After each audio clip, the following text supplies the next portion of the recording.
ঝিনাইদহের গ্রামগঞ্জ থেকে সংগ্রহ করা মৌসুমি কারবারিদের কাছ থেকে কোরবানি পশুর চামড়া কিনে প্রক্রিয়াজাত করছেন ব্যবসায়ীরা।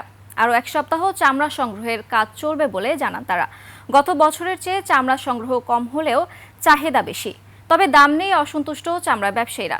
ঝিনাইদহ প্রতিনিধি এম রায়হানের তথ্যছবিতে ডেস্ক রিপোর্ট। ঈদের পর থেকে ব্যস্ত সময় পার করছেন চামড়া ব্যবসায়ীরা।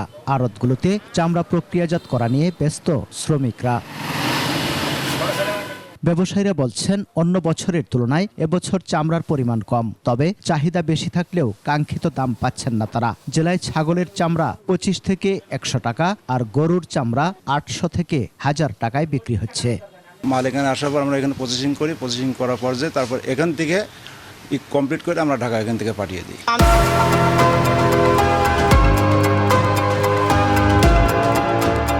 আমদানি গতবার এসে একটু কম তাও ভালোই আছে, সমস্যা হয়নি।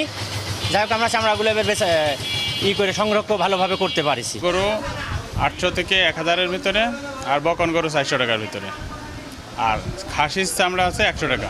গ্রামগঞ্জে অপেশাদার চামড়া শ্রমিকের কারণে বেশিরভাগ চামড়া নষ্ট হয়ে যায়, তাই চামড়ার দাম ফিট হিসেবে নির্ধারণের দাবি ব্যবসায়ীদের। আমাদের মফস্বল শহরে 1150 টাকা রেট দিয়েছে, কিন্তু উনি সাইজটা উল্লেখ করেনি এবং 1 নম্বর 2 নম্বর উল্লেখ করেনি। ওনাদের এটা উচিত ছিল যে স্কোয়ার ফিট হিসাবে, যে ষাঁড় গরু এত টাকা ফিট, গাবি গরু এত টাকা ফিট, তাইলে এটা আমাদের জন্য বেটার ছিল। জেলায় কোরবানি হয়েছে প্রায় 1.5 লাখ পশু। এতিমখানা, মাদ্রাসা ও লিল্লা বোর্ডিং থেকে চামড়া সংগ্রহ হয়েছে ছাগল 68,374টি এবং গরু ও মহিষ 25,362টি।